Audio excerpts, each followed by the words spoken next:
Di ba rin? Magkakauwi din kayo ng maaga. Ngay! Ganito. May inaantok ba? Wala. Wala na. Pagdating sa part ko, kahit saan pidos kayo sisilip, maniwala kayo. 20 minutes pa lang, aabuti na kayo ng antok. Dito, hindi pwede. Pagbigyan ko pa kayong matulog. Ma'am, gusto mong matulog? Tulog! Tulog ka!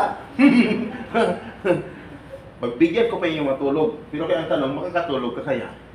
Dito walang tulog. Lahat ng antok, gising.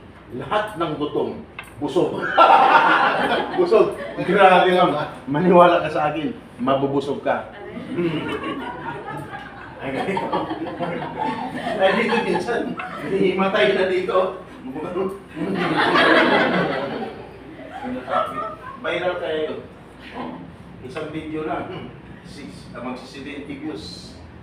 Viral siya siya. Bakit? Ano pang mayroon? Ayun, nakatutok na. Ibang speaker wala to. Ako lang mayroon, no? Ako lang mayroon. Bakit? Dito, nakakaranas ka man ng gutom, pagod, antok. Pero sikat ka paglabas dito. Bakit? Bukas, nasa social media ka na. Kahapon dito, dati dito dami oh. Lahat ng pilosopo hindi mo ubra eh. Kasi mga ex-abroad, sobrang pilosopo. Sabi ko ako, hindi ko ex-abroad, no? Hindi ko abogado. Pero lahat ng abogado hindi umubra sa akin. Bakit? Ang course ko ay philosophy. Pag philosophy, hindi ka umubra sa mga philosophy course, no? Kasi bakit? Number 1 yan. Lahat ng mali, pwedeng gawing tama. Yung tama, pwedeng gawing mali. No? Kaya dito sa akin, sige, tuloy lang, no? Pero nabura kahapon, sayang. Sana, di ba, sabi, mabura yun, wala namang maganda doon. Dito maraming maganda ngayon. Okay, tuloy-tuloy tayo. Wala akong cameraman dito. Sabi ko na, sir, wala kang cameraman. Nagbibideo ka, wala akong cameraman. Bakit? Wala akong sahod. Kukuha pa ako ng cameraman. Okay. Ano ng oras? Oras. Sir, anong oras sa'yo? 2. Ang oras sa buong Kapuluan, alas 2:05 ng hapon na. Kaya, concentrate ha. Tuloy-tuloy na tayo. Ha? Concentrate. Huwag sa katabi. Huwag sa naghintay sa labas. Huwag sa cellphone. Bakit? Wala kang matutunan. Kasi after kumugtok, mag-i-exam ako. Dito lang i-exam ko. Kasi baka mo na sa akin may matutunan naman talaga eh. Pero ito mag-i-exam pa tayo, hindi na. Hindi na, no? Sabi niyo ba? I-exam pa. Gutom na nga kami. I-exam eh. Ha? Okay na, wala nang exam. Lahat ng bagay napag-usapan. Tama, ma'am? Di ba? Kung tinanong mo lang ako, ma'am, pag sinabi mo sa akin, pwede ba? Gano'n, mabilis ko ba, sir? Pero malupit to. Sa tingin mo pa lang, sir, parang matinig ka rin eh. Okay! Ngayon, ha? So, hindi ako mahigpit sa pagtulog. Try mo lang umidlip. Try nyo lang umidlip. Hindi ko mahigpit kasi naawa ako sa inyo. Ang problema lang. Ang problema lang. Baka biglang aangat yung puwet mo sa upuan pag nakaidlip ka na. Hindi yan, kahapon sabi niya, ikaw talaga. Hindi ko muna ito ulo kasi. Ano pa na, anong tawag yan? Aneurysm. Ikaw mamra ng aneurysm lang. Tuloy-tuloy na. May doktor? May doktor? Wala. Alam ko eh. Nurse. Meron? Nurse. Wala rin? Engineer. Marami? Wala rin? Ano? Caregiver? Meron. Yes, yes. Dancer? Mga performer? Meron? Performer? Meron?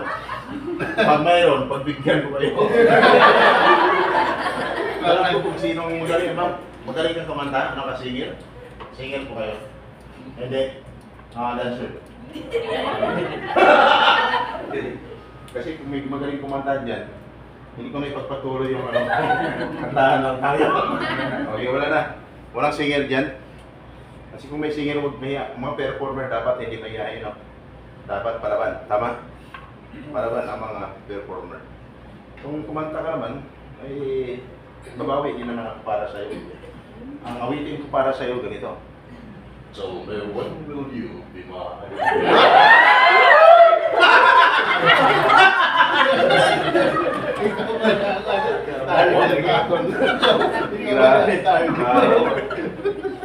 Okay, at least gising na no.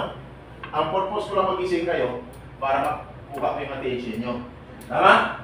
Para na tapag-usapan natin, no? May matutunan ka.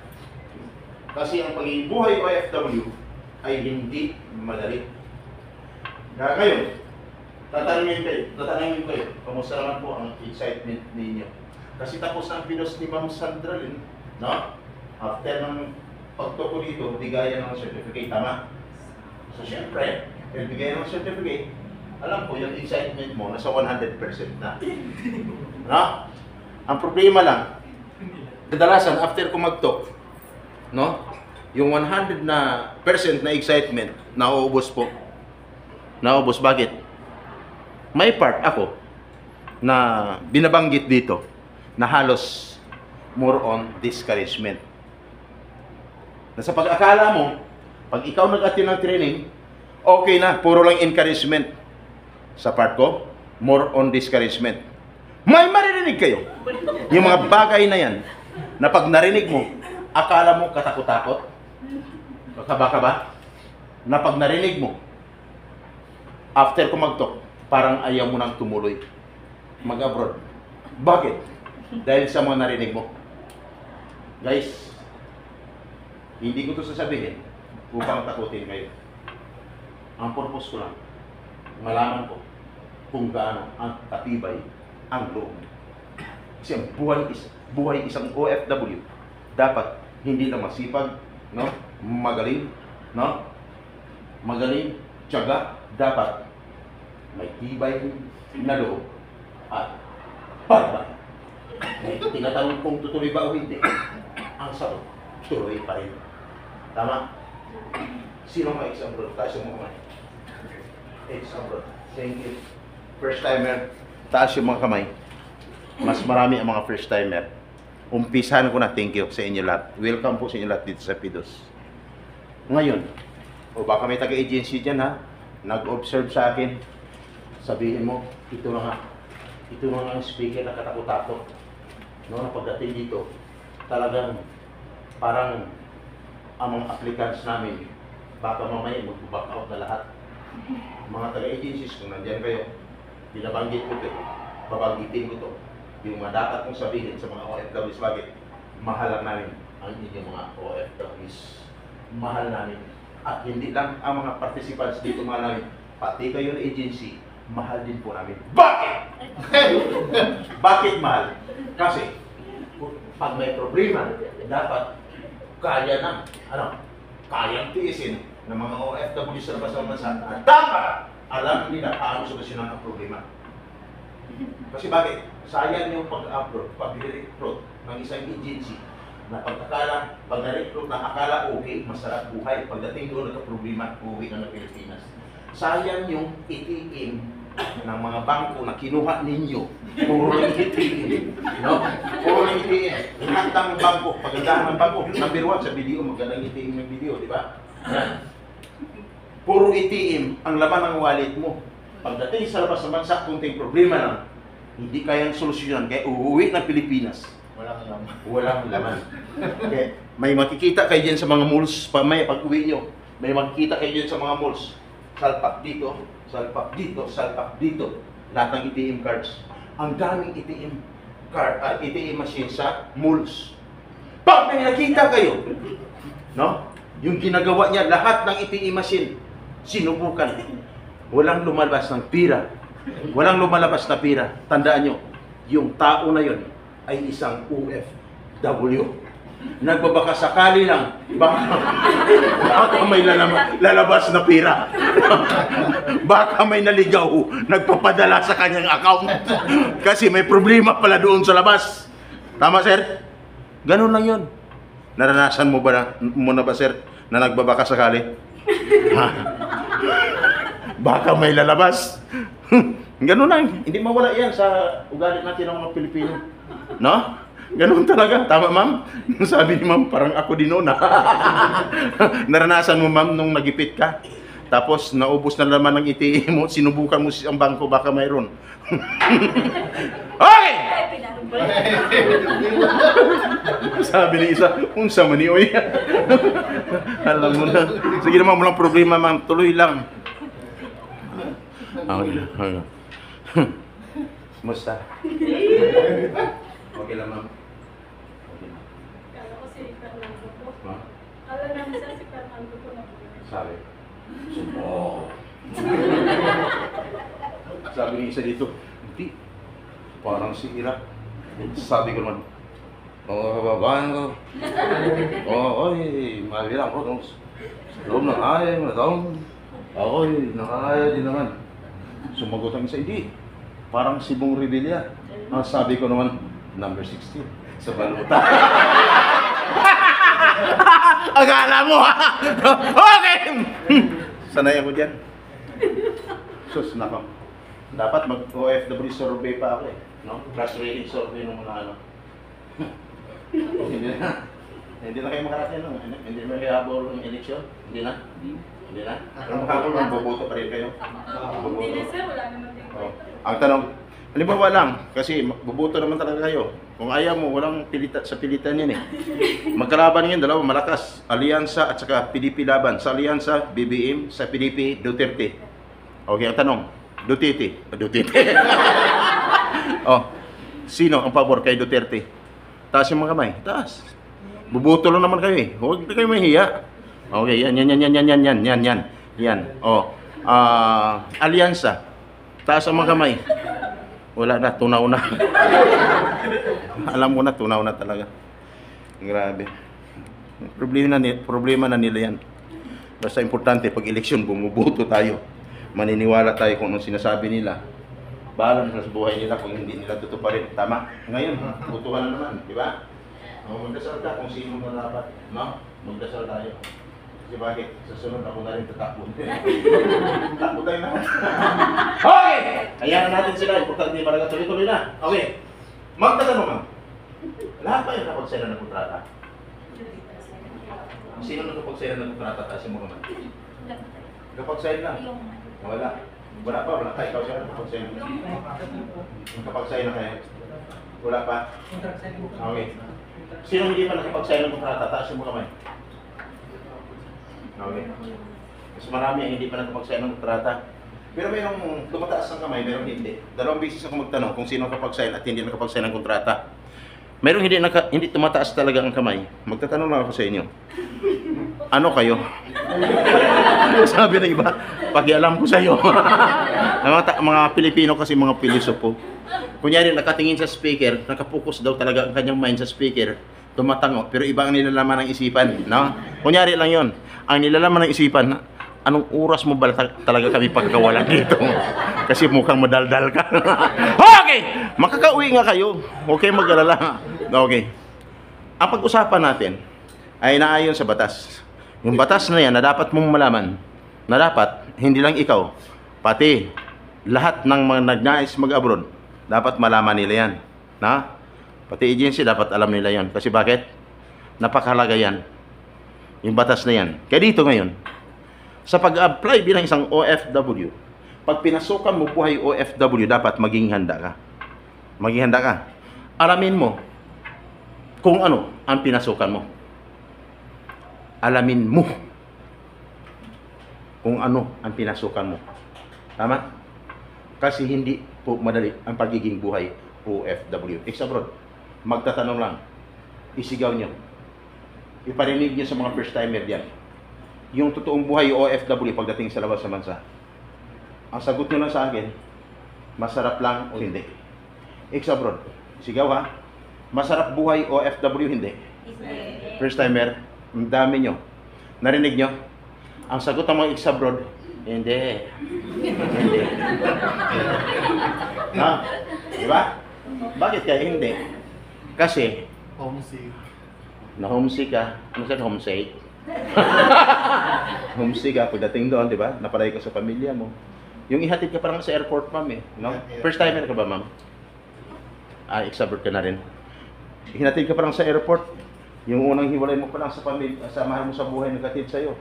Medyo masama na ang pakiramdam, lungkot, sobrang lungkot, tama?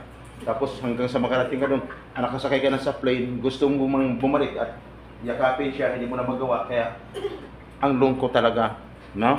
Nang lumilipad na ang plane, no? Gusto mong sumilip sa bintana para makita siya, hindi mo magawa-gawa kasi siyempre may nakaupo na doon. Ang iba makipag-agawan, ang iba makipag-agawan pa, no? Sinasabing bawal, naka ano na sa ano to? Sa inyong boarding gate, yung time, yung date ng flight at saka yung seat nandoon na kung anong number, gusto mo pang agawan yung nakaupo sa may bintana. Kaya ang lungkot talaga. Sama ng pakiramdam hanggang sa makarating ka sa bansa na paroroonan mo, country of destination. Kinabukasan mag-umpisa ka ng trabaho, habang ikaw na nagtatrabaho, naisip mo pa rin ang pamilya mo. Tapos nung nakaramdam ka ng gutom, siyempre hindi ka pwedeng kakain. Gusto mong tawagan ang pamilya mo, wala kang matatawagan kasi wala naman talaga sila doon, tama? Mag-serve ng pagkain. Kaya ang ginawa mo, service, gumawa ka ng paraan, makapaghanda ng pagkain para ikaw ay makakain. Habang ikaw ay kumakain, no? Nakaupo ka, talagang sunod-sunod. Yung pumapasok sa isipan mo, yung pamilya mo kasi hindi mo na sila kasama. Pero nung nakapag-isip ka, isang pamamaraan na naisipan mo, tumawag ka dahil may cellphone ka naman. Nung tumawag ka sa pamilya mo sa Pilipinas, medyo ang sarap ng pakiramdam kasi narinig mo na ang boses nila. Pero nakulangan ka pa, ang ginawa mo, binidyo call mo pa. Nung binidyo call mo, nakita mo siya sa cellphone, nakita ka rin nila. Tama? Pero nung biglang mag-brown out, nawala ang signal, nawala siya, nawala ka rin. Tama? Masama pa rin ang pakiramdam. Pero napag-isipan mo na lang, nababawi ka na lang. Pagdating ng isang buwang sahod, di ba no? Natanggap mo na kung anong nangyari sa'yo doon. Sige, magtrabaho na lang ako at babawi na lang ako. Pagdating ng isang buwan, sumahod ka na. Pag sahod mo, wala kang ibang naisipan kundi magpadala na agad. Kasi sabi mo, babawi ka. Nakapagpadala ka, ano ang naramdaman mo? Di ba medyo masarap na? Tama? Medyo masarap. Pero ang tanong, sino ang may masarap na pakiramdam?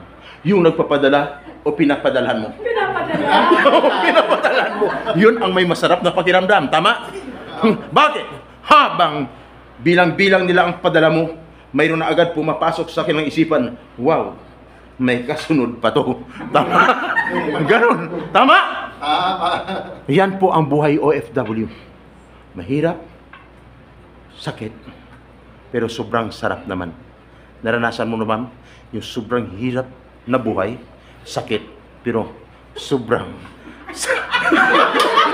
sarap naman. Naranasan mo na. Ha? Naranasan mo na, hindi pa? Ano masarap, sir? Sobrang hirap, sakit, pero sobrang sarap naman. Naranasan mo na, hindi pa? Hindi pa? Sagot lang. Depende, sir. Gustong may ipagawa. Ang sagot mo lang, oo lang o hindi. Kasi hindi mo pa naranasan, so, tatanungin kita. No? Gusto mong maranasan. Yan ang gagawin mo. Pag alis mo, doon mo na maranasan. No? May sinabi ba ako masama? Wala naman. Nagtatanong lang ako eh. Okay. Ngayon ganito. Nung magtanong ako, kung sino nakapag-sign ng kontrata o hindi, may nakapag-sign, mayroong hindi. Tulad ng sinasabi ko dito araw-araw, kung 100% ang excitement mo, tuwing tanong ko at may nangyayari sa'yo, magbawas ako ng 20% doon sa excitement mo na 100%. Kaya kung ngayon, nakapagtanong na ako, may nakapag-sign ng kontrata, mayroong hindi. Gusto ko lang malaman ninyo na ayon sa batas dapat sa isang OFW, bago magpidos, dapat siya nakapag-sign ng kontrata. Sabi ng iba, ha? Sign ng kontrata? Bakit kami? Wala pa. May ibig sabihin, bawas na ang excitement mo ng 20%. Ang natira is 80% na lang. Tama? Ha? Open your mind, guys. Kasi mahalaga to para sa inyo. No? Hindi ibig sabihin ko ito sa inyo para awayin mo ang agency mo pagbalik doon mamaya. Para malaman nyo lang, no? So, 80% ang natira. At dapat, after magpidos, ang isang OFW dapat makakalis na. Araw na lang ang bilang. Kasi nasa batas, mula nag-apply at abisa ng isang OFW, 60 to 90 days prior, dapat na i-deploy na siya. Ang ibig sabihin ng 60 to 90 days prior, dapat 2 buwan hanggang 3 buwan nakaalis na ang isang OFW. Tama, sir? Dapat wala ka na sa Pilipinas.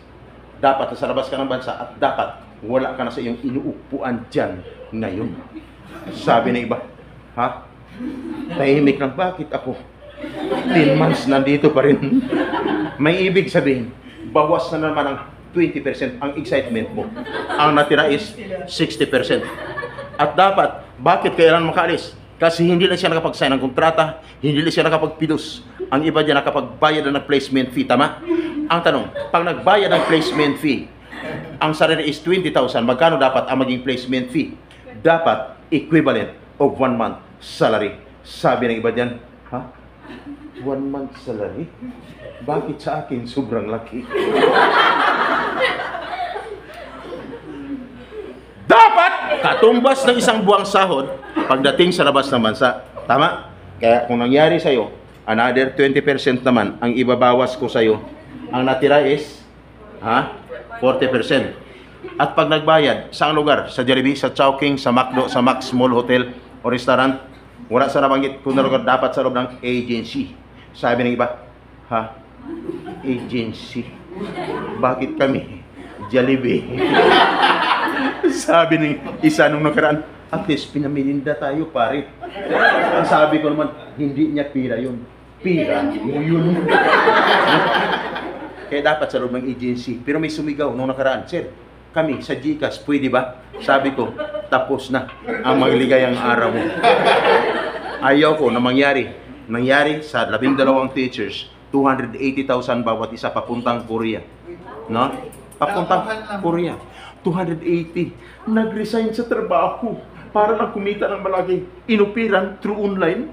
After nang matapos close ang transaction, pinapunta sa bahay sa Las Piñas. Ito ang bahay ko. Pag nagpa-follow up kayo, after makapagbayad kayo lahat, kumpleto, makumply lahat ng requirements, mag-follow up kayo, itong bahay ko.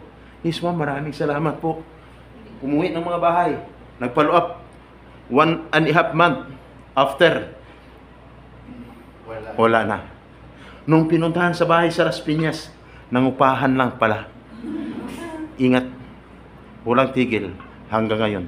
Sinundan ng 20 na mga taga Batangas papuntang Pulan, South Africa, Malaysia, Japan, Czech Republic.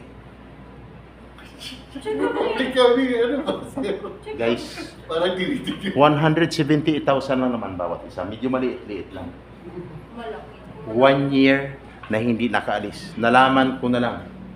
May nag-text sa akin, mag-isang buwan after nang magpidos. Sir, hanggang ngayon wala pa rin. Bakit? Isa kami sa nagpidos. Sir, gutom ng pamilya namin, sir, baon kami sa utang. Guys, ingat. Walang tigil mula noon hanggang ngayon. Walang tigil, ulitin ko. Mula noon hanggang ngayon. Maraming gumagamit ng pangalan ng agencies. Ang purpose makapag-hire. Basta lang makapagbigay ng ganito kalaking alaga. Wala ka ng problema. Ingat. Ingat. Marami dyan. Sir, Dapat! Sisiguraduhin ha? Na mayroong job order, hindi job offer.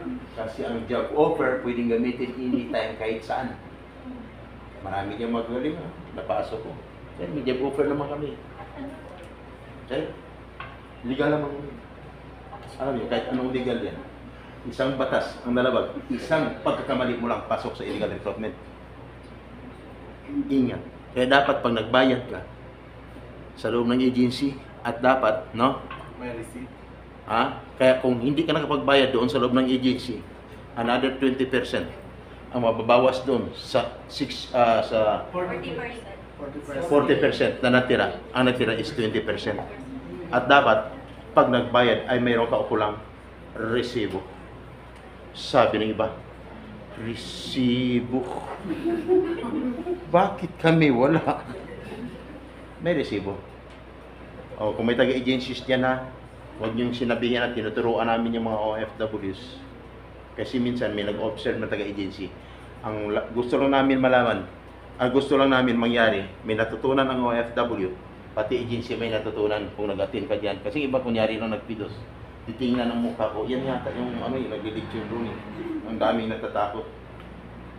Kung sinasabi namin yan sa mga OFW, ikaw na taga-agency, hindi ka dapat matakot. Tama? Kasi ang purpose namin, hindi mapahamak ng OFWs. Kasi pag napahamak ng OFWs, hindi lang OFW mapahamak, pati agency mapapahamak. Kaya kung ayaw mong marinig, kung taga-agency ka, dito, sana naman, masalamat kayo, itong pidos lang na mayroong ganito eh. Daming pidos dito, daming tao. Pero tingnan nyo, kung may natutunan nyo ngayon, maniwala kayo sa akin. Daming pidos dito. Wala pa yan dati! Ako'y nasa servisyo na. Si Ma'am Sandra rin, wala pa yan dati. Itong amin pa, wala pa ito dati. Ako'y nasa servisyo na. Dalawang dekada na ako. Kaya kung ikaw taga-agency, nag-observe ka sa atin ngayon, dapat ang sabihin mo lang sa sarili mo, salamat, meron ka nito. Mga pidos na tinuturo sa mga OFWs ang tama. Pati kami, para kami magiging handa. Bakit? Para hindi kayo mapahamak. Tama? Napahamak ang OFW, pati agency pahamak. Salamat kayo. Pero kung mayroong medyo naramdaman mo, ay ayaw ko na magpapidos dito. No? Sa mga aplikant namin, pero mga gano'n eh. Gawin mo, susundan ka pa rin ang konsensya mo kung nagka-problema. Hindi ka tatagal. Kung maayaw ka dito, kasi mayroon pala dito eh. Natakot ka, kasi may balak kang gagawin na masama sa OFW. Pero kung wala kang balak na hindi maganda sa mga OFWs, manatili ka dito. Dito ka magpapidos. Kasi bakit? Ang dami na tulungan ang AMIPA mula noon hanggang ngayon. Wala pang AMIPA, marami na tayong natulungan. Kung naalaala niyo si Sarah Balabaga, tama? Nakapulong at tinatulan ng kamatayan. Pero naiwalang visa paghatol ng kamatayan. Sabi ng iba, household naman yun. Ay paano naman si Engineer Jan Aquino? Ang problema, walang pinipilit kahit anong bansa ka. Na? Professional ka man o hindi, pag may problema, ihanda mo sarili mo. Dapat kaya mo solusyonan ang problema mo. Nakulong si Engineer Jan Aquino at tinatulan ng kamatayan. Pero may pawalang visa paghatol ng kamatayan. Sino tumuro? Magkasama kami ng dating boss ko. Ang dating boss ko ay isang ambasador ng United Arab Emirates. Ako, hindi. Nung umuwi siya ng Pilipinas, ang boss ko ay nagiging NLRC chairman sa Marawi, Quezon City. Ako, hindi. Year 2013, election.